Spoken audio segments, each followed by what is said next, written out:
एक जमाना थियो जब ह्यान्डसम थिएँ, माछा जलाइन्थ्यो, लुक्स पनि बवाल थियो, स्लिम बडी होइन। अहिले मेरो हेर्नुहोस्, हेर के हो 22-23 वर्षको उमेरमा 29-30 आए पनि ठिकै थियो, बिहे भइसक्थ्यो।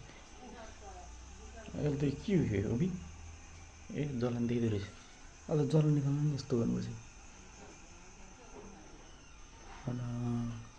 हुन पनि म चाहिँ 80 किलोलाई होइन 70 किलो भइसक्यो। माछा खाना नखाँदा 59 होइन, खाना नखाँदाखेरि 68, खाना खाइ 70। 2 किलो ढडाइदिन्छ एक्लैले, 2 किलो ढडाइदिन्छु म त भने कस्तो थियो कस्तो भयो माछा। बेरोजगारी जिन्दगी हो। भुँडी पनि त्यस्तै लाग्छ अल्छी नखाँदाखेरि हो। अहिले खाएपछि फेरि पम्प जस्तो पड्किन थाल्छ। के हो यो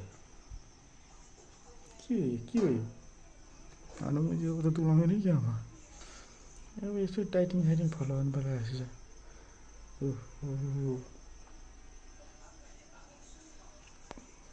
यो त ब्रह्मानन्द भन्दा गएर भयो त। अब म दुब्लाउँदिनँ गाइस, बेरोजगारीले हान्छ न। दारी आउँछ फेरि यो ठेँडो छेप्नुलाई फेरि मेरो चाहिँ यति ताति दारी आएर पनि हुने नि, यति छोप्नु छैन। एउटा यस्तो भइसक्यो मेरो त ओभल सेप, यस्तो गर्दा हुन्छ स्क्वायर सेप। यस्तो गरेर नर्मल बस्यो भने त oval shape, oval. By by मेरो दुःखद कहानी। अब जिम जान्छु। किन जिम जानु, कसको लागि जानु भन्ने छ। आफ्नो छँदैछ गर्लफ्रेन्ड, मार्छ बुढी, मोटेर गइँडा भइसक्यो। बिहे पर्दाखेरि त कुन चाहिँ भैँसीमा बिहे गराइदियो भन्छन् होला है, त्यसको घरमा निकाले त। ओहो सानी मोटाइयो त 70 किलो पुगिसक्यो। 70 60 थियो। म 60 पनि कनेर खाना खाएर तिमीले मासु खाएर है, तिमीले मासु खाने बानीलाई मेरो छ। ठिकै छ, आँखा त फेरि गिला रहेछ नि, केही छैन कि त म यस्तो गरिन्छ।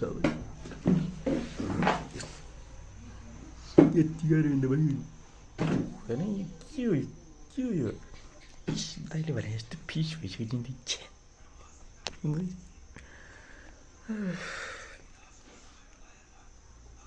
But I want to make some videos soon. अल्छी लाग्यो, एडिटिङ गर्ने अल्छी लाग्छ। एडिटिङ मलाई एक्टिङ गर्न मजा आउँछ, सुटिङ गर्न पनि मजा आउँछ, तर एडिटिङ 1 घन्टा सुटिङ